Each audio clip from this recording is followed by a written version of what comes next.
Et on s'intéresse, comme je vous l'avais annoncé, à une union qui s'est effondrée afin d'opérer, pourquoi pas, une transmutation, union démocratique pour un Bénin nouveau s'en est désormais terminé. UDBN, on n'en parle plus, on parle à présent de Renaissance nationale. Le parti était en congrès samedi 16 décembre dernier pour poser les bases, dit-il, d'un renouveau, renaître pour conquérir. C'était d'ailleurs le thème mobilisateur de l'UDBN à Renaissance nationale.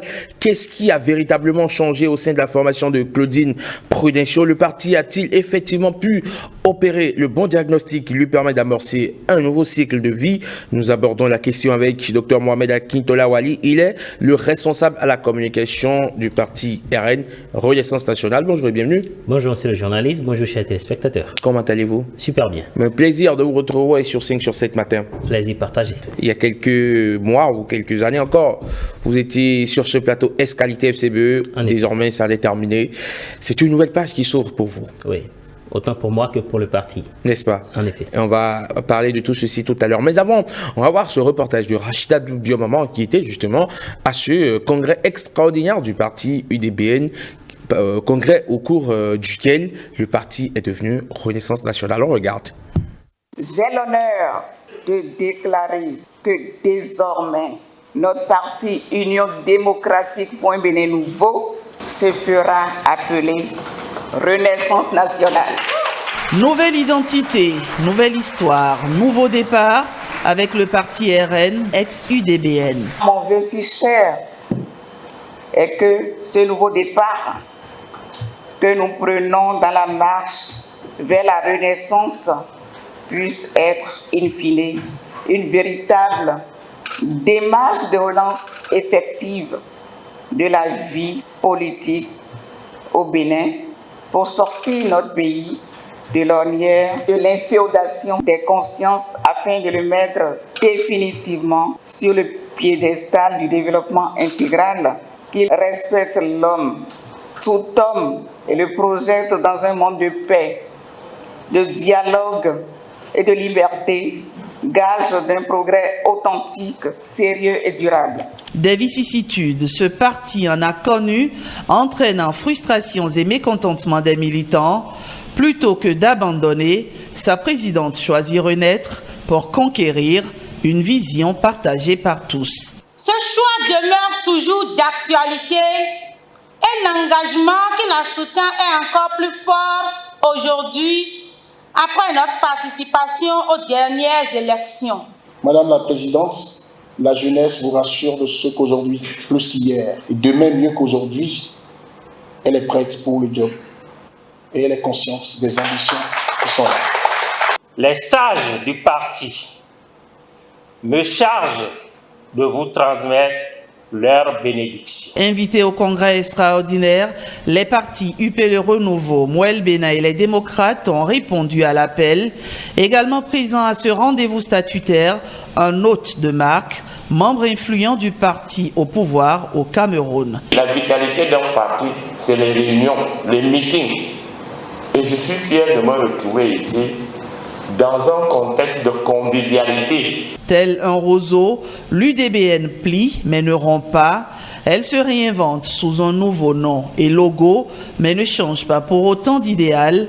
Entre mourir et renaître, elle fait l'option de la Renaissance nationale.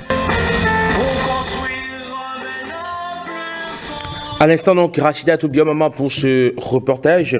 Mohamed Akintola Wali, qu'est-ce qui a poussé le parti UDBN à changer de nom et à devenir Renaissance nationale? Merci, monsieur le journaliste. Comme vous l'avez dit déjà à l'entame de cette émission, il a fallu à un moment donné, après avoir traversé quelques vicissitudes dans son existence, que le parti UDBN, aujourd'hui Renaissance nationale, fasse un point. Fasse un break, un diagnostic de ce qui marche et de ce qui ne marche pas.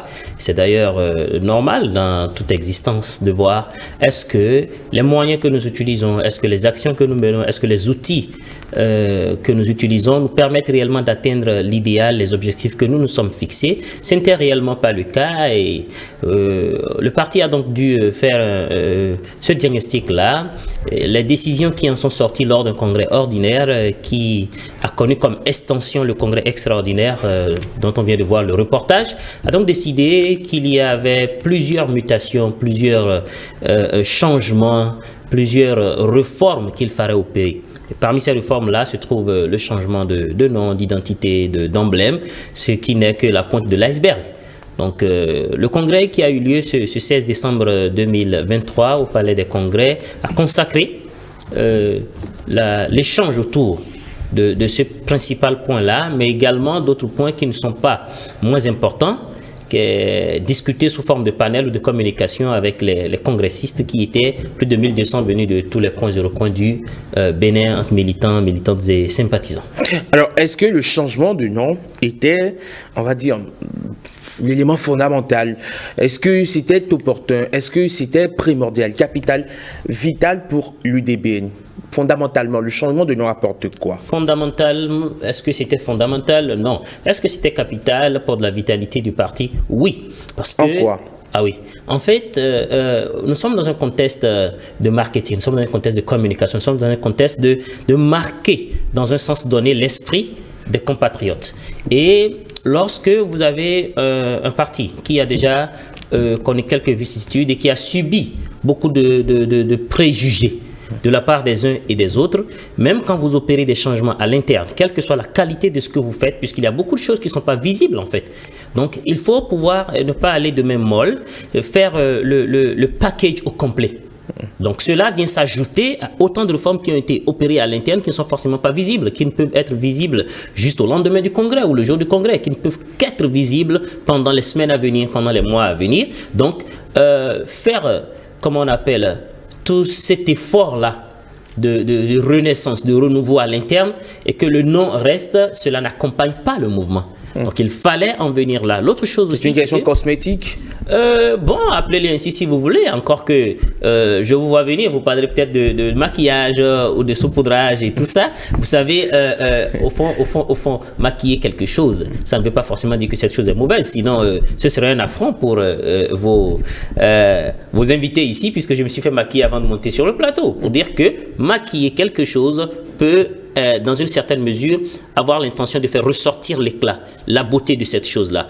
Une femme a beau être de bon comportement, de bonne manière, la meilleure femme au monde, tant qu'elle n'attire pas, qu'elle ne séduit pas, qu'elle ne charme pas, on ne s'approchera pas d'elle pour découvrir ce qu'il y a de bon. Mais derrière le charme, il y a également la réalité. En effet, et cette réalité-là, comme je l'ai dit, elle a été au cœur de ces réflexions-là. Comme je l'ai dit sur un plateau il y a quelques jours, vous savez, il y a des choses qui ne sont pas visibles d'un seul coup. Il y a des changements dont les effets ne sont pas visibles en quelques heures. Vous voyez, en quelques heures, tout n'a pas été déballé à un congrès qui a, comment on appelle, duré 6 heures de temps. C'est pas possible, même si ça a été en théorie, même si ça a été à titre informatif. Dans la pratique, il faut le vivre pour le comprendre. Pour dire que le parti est quand même un parti de cadres, c'est quand même un parti de personnes expérimentées, c'est quand même un parti de personnes qui ont vécu dans l'arène politique depuis, comment on appelle, plus d'une décennie. Pour dire qu'il y a de l'expérience capitalisée, c'est la fusion de tout cela qui a mené vers cette réflexion-là. D'accord. Autant de changements sur le plan de la communication, sur le plan de la mobilisation, sur le plan de la redynamisation, sur le plan de la formation. L'école du parti aussi qui renaît avec le parti lui-même afin de mieux former, comment on appelle, nos militants, nos sympathisants et autres sur le terrain. Vous parlez aujourd'hui de renaissance nationale. Beaucoup n'hésitent pas à faire la comparaison entre une autre renaissance qui, elle, s'est ancrée dans le temps au Bénin, même si aujourd'hui elle n'existe plus. La renaissance du Bénin, partie de l'ancien président du Bénin et l'ancien maire, bien évidemment, Nicéphore Dieudonné Soglo. On estime que vous êtes allé chercher un nom qui, dans la conscience collective, représente déjà, a déjà un signifié bien précis pour les Béninois. Si c'est ce qu'on pense, c'est que c'est un plus pour nous. Ça veut dire qu'on est assez intelligent. Pour dire que si le nom a déjà un signifié et que c'est positif, on ne devait pas se priver de l'utiliser. Mais il faut dire aux téléspectateurs, à nos compatriotes, que l'idée de départ, ce n'est pas ça. En fait, nous avons, comme je l'ai dit, les réformes, elles ont beaucoup plus été internes. Nous avons d'abord pensé sur la base du besoin que nous avons et des difficultés que nous avons et les solutions à y apporter avant de nous rendre compte à la fin, c'est-à-dire au bout du rouleau, que l'expression qui pouvait résumer le mieux ce que nous étions en train de subir, ce que nous étions en train de faire, de réaliser, c'était renaissance. Et on ne s'est pas privé de l'utilisation de ce mot-là, puisque c'est un mot qui est dans le dictionnaire universel et donc accessible, et c'est le droit de tous de l'utiliser. En plus de cela, Renaissance nationale n'aurait rien fait de nouveau, puisque les partis politiques qui existent également dans l'arène politique au Bénin n'ont pas inventé comment on appelle leur dénomination ex nihilo. Nous avons déjà connu dans ce pays-là le bloc, comment on appelle, dahoméen. Nous avons connu l'Union progressiste dahoméenne. Nous avons connu également des partis qui ont porté démocrate et comment on appelle, parti du renouveau démocratique, démocrate et autres. Donc, c'est pas nouveau.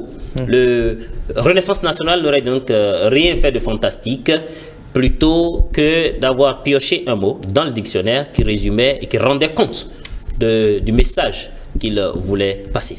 Que vaut aujourd'hui RN, ex-UDBN, que vaut le parti? Le parti RN aujourd'hui renaît des cendres de l'UDBN, comme nous l'avons dit, et part des acquis de ce parti-là qui avait existé.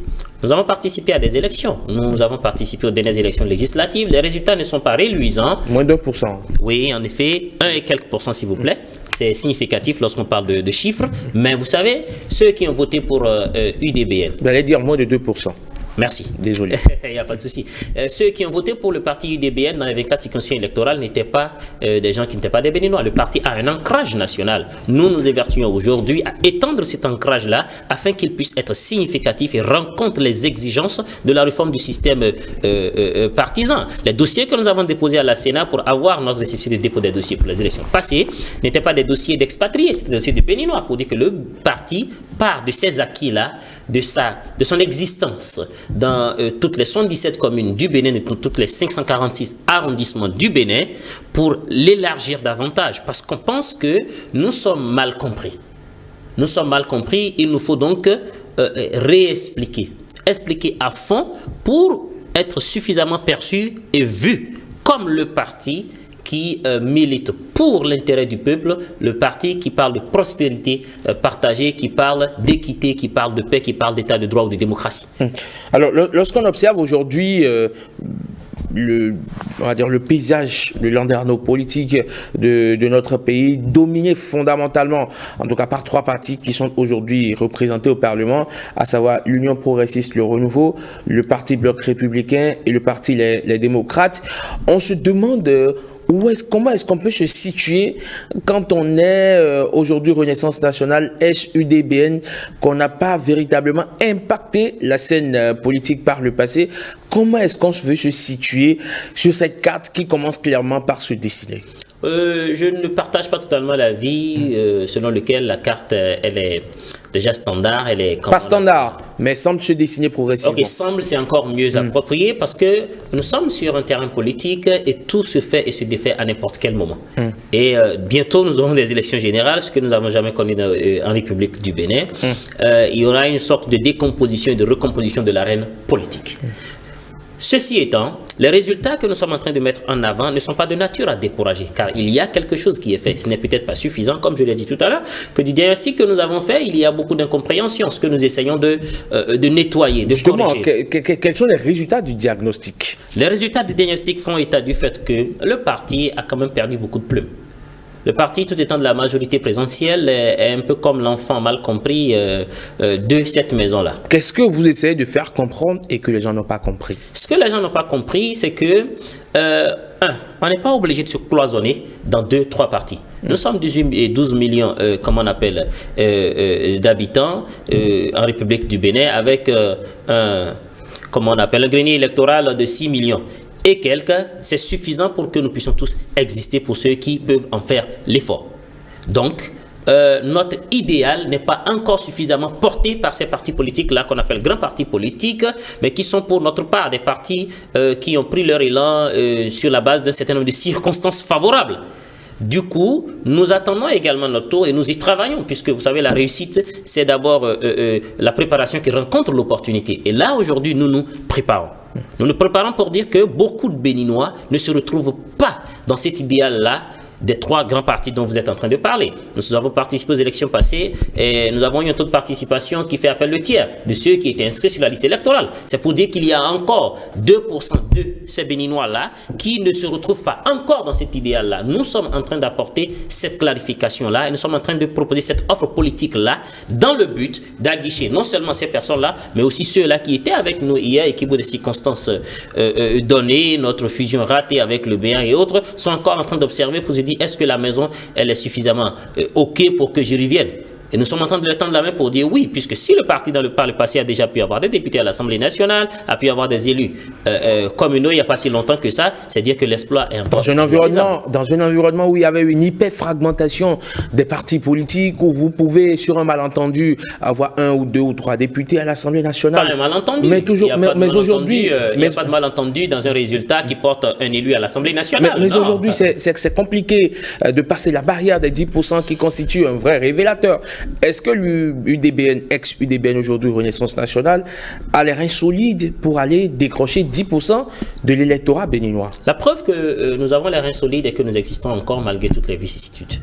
La réalité que nous avons pris conscience de ce que vous êtes en train de dire là, 10%, c'est ça même qui justifie les réformes que nous sommes en train d'opérer. Nous nous donnons comme leitmotiv d'être présents dans toutes les 546 arrondissements de façon active.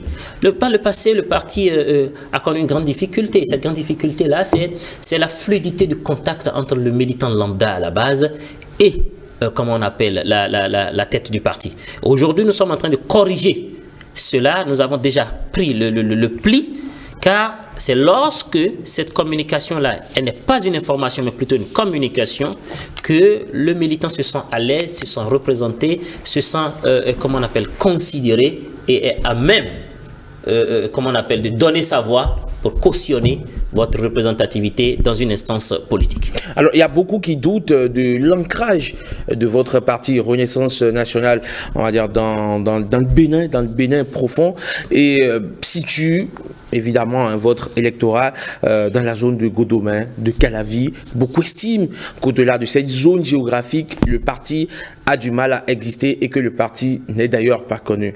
Qu'est-ce que vous répondez à ceux qui pensent comme ça? En fait, c'est simple comme bonjour. Je viens de le dire tout à l'heure en réponse à une question pour dire que celui qui a voté pour l'ex-UDBN à Materi, à Tangueta, à Ketou, à Banté, à Savé, à Basila, il n'est pas togolais, il n'est pas nigérian. Ce sont des Béninois. Les résultats sont encore là. Pour dire que oui, nous reconnaissons que le parti n'est pas suffisamment connu. Mais dire que le parti est réduit à une zone, comme on appelle... une zone géographique donnée, c'est faire preuve de myopie intellectuelle, et cela peut être ou volontaire ou involontaire, ça je ne saurais le dire. Je ne saurais le dire. Pour dire que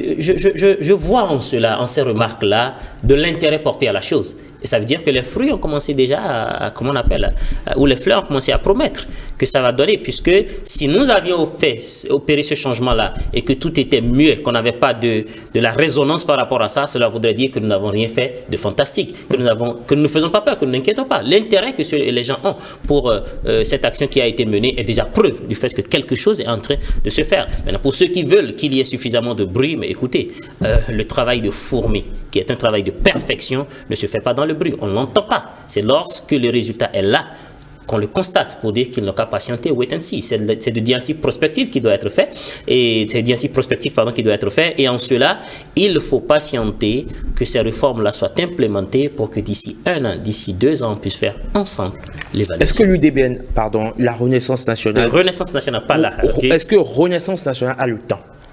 Oui. Nous pensons avoir suffisamment de temps avant les échéances prochaines, puisque c'est notre objectif à moyen terme. À court terme, dire que nous avons pu lever des sièges à l'Assemblée nationale pour la 10e législature qui approche, mais également dans les conseils communaux et municipaux. Le temps pour le faire, oui, nous en avons. Nous avons également l'énergie pour le faire. Et ces deux facteurs-là combinés sont capables de faire des miracles. Et c'est clair, vous voulez faire cavalier seul? En effet, si nous ne voulions pas faire cavaler seul, qu'on n'aurait pas investi autant de ressources, parlant de ressources humaines, de ressources financières, de temps, d'énergie et tout ça là, pour aller à un congrès extraordinaire. Vous savez, c'est pas parce que vous avez une place quelque part que c'est votre place.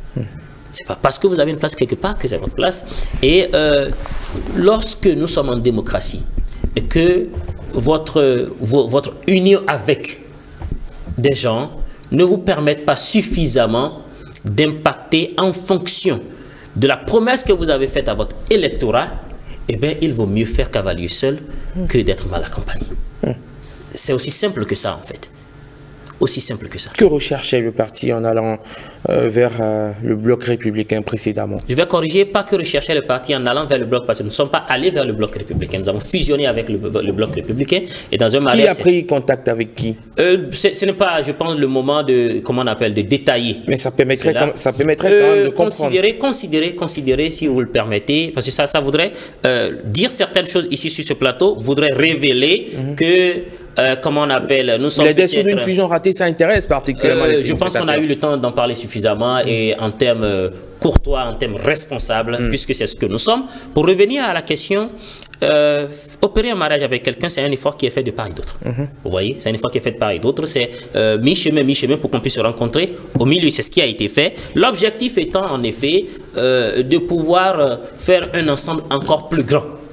Vous voyez, un ensemble encore plus grand où les intérêts de ceux que nous représentons sont tous mis sur la table et sont tous défendus. Mais il se fait que des promesses qui ont été faites n'ont pas été respectées. Et naturellement, quand ça ne l'est pas, et que vous êtes quelqu'un de responsable, et que vous ne vous considérez pas comme un pis-aller, eh bien, vous devez apprendre à prendre vos responsabilités face à votre conjoint. C'est ce qui s'est passé tranquillement avec le bloc républicain. Et cela, comme je l'ai dit une fois encore, c'est un droit que d'exister et de choisir d'exister seul si vous ne vous sentez pas bien dans ce mariage-là. Et comment est-ce que Renaissance nationale fait aujourd'hui pour se démarquer, sinon pour asseoir un vrai leadership qui va au-delà de sa figure tutélaire que constitue Madame Claudine Afiavi Prudential, qui est considérée comme, on va dire, le totem du parti finalement? En Afrique, vous savez, la plupart du temps, les partis politiques, jusqu'à aujourd'hui quand même, nous sommes en train de faire notre expérience démocratique dans presque tous les pays, que ce soit anglophones ou francophones, mais la plupart du temps, les partis sont portés par des leaders.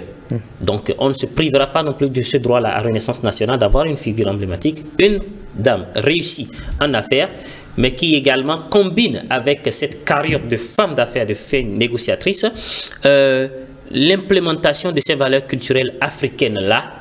Ça fait une battante pour les causes de la femme qui a occupé des grands postes de responsabilité, député à l'Assemblée nationale, puis ensuite ministre de la République et première présidente de l'Institut national de la femme en République du Bénin. Nous avons voulu qu'elle revienne à la tête du parti pour que le parti puisse continuer à bénéficier de son leadership, de son savoir-faire dans l'arène politique. Mais au-delà de cela, parmi les réformes que nous avons opéré, c'est que le bureau exécutif national du parti désormais a reçu du sang neuf. J'en suis un exemple. Beaucoup d'autres jeunes très actifs, compétents, qui ont la tête sur les épaules, qui ont leur petite expérience dans le domaine politique et qui comptent emmener cela à la table pour qu'on puisse ensemble en profiter. Ça, c'est déjà une chose. Il y a également beaucoup de place qui est faite pour les femmes. Dans ce bureau-là, 16 postes sur les 28 du bureau exécutif national. Voilà donc déjà du sang neuf mélangé à l'expérience, au savoir-faire de notre leader qui, à coup sûr, censé porter le parti vers l'atteinte de ses objectifs. Est-ce que, ce faisant, le parti ne se tire pas une balle dans les pieds? Parce que récemment, avant évidemment qu'il y ait eu cette transmutation, il y avait eu l'expérience ou la parenthèse Sylvie de Chacus qui a vraiment tourné court. Un mois seulement à la tête du parti, puis s'en va. Et Madame Prudential est revenue à la tête du parti précédemment, donc UDBN. Oui. Et finalement, on se demande, est-ce que l'histoire ne risque pas de se répéter? C'est-à-dire que... À trop regarder Madame Prudential, on finit par se priver de quelqu'un d'autre qui pourrait faire son expérience en termes de leadership. Pas du tout, puisqu'on n'est pas obligé d'être à la tête du parti pour faire une expérience en termes de leadership. Cela fait, chacun doit être à sa place. C'est la pluralité des couleurs qui fait la beauté d'un tapis. L'autre chose, c'est que le fait que nous ayons eu une présidente et puis que cela se soit arrêté prématurément, c'est la preuve même que nous sommes éveillés, que nous ne dormons pas. Donc, loin de se tirer dans, les pattes, c'est plutôt se décharger de poids mort pour pouvoir avancer plus efficacement. Docteur Mohamed Akintola Wali, vous étiez précédemment à la FCBE, vous avez démissionné pour conviction personnelle. Aujourd'hui, est-ce que ce qui vous manquait à la FCBE, vous le retrouvez à Renaissance nationale? Je suis en train de le retrouver petit à petit. Et je suis suffisamment satisfait déjà. Cette expérience-là, pour ma part, valait la peine d'être vécue. Et je viens à peine de la commencer. Pour dire qu'il y a un défi à relever. Tout ce qui brille pour moi n'est pas de l'or, sinon que je sais où, vers quelle chapelle politique je serais allé. Vous voyez, ce qui est de l'or pour moi, c'est ce que j'ai poli de mes propres mains. Car il y a une sorte de satisfaction que je tire de cela. Et dans cette famille politique que j'ai contribué à construire, à embellir, à mettre sur pied, eh bien, je me sens là où il faut que je sois. Je rends grâce à Dieu qui m'y a conduit en fait. Très bien. Merci beaucoup d'être passé sur cette plaisir, monsieur. Mais le plaisir est totalement partagé. Merci d'avoir répondu à nos questions et à certaines zones d'ombre qui persistaient autour justement de cette mutation du parti UDBN qui devient ou qui est devenu depuis le 16 décembre dernier, Renaissance nationale. Docteur Mohamed Akintola, on espère vous retrouver très prochainement par ici pour continuer par opiner sur la vie politique de notre pays, mais également sur la vie de votre parti politique. Merci beaucoup, monsieur Amega. Au plaisir. 5 sur 7 matin, nous allons marquer un break avec Marcela Rossi pour la une des journaux. À tout de suite.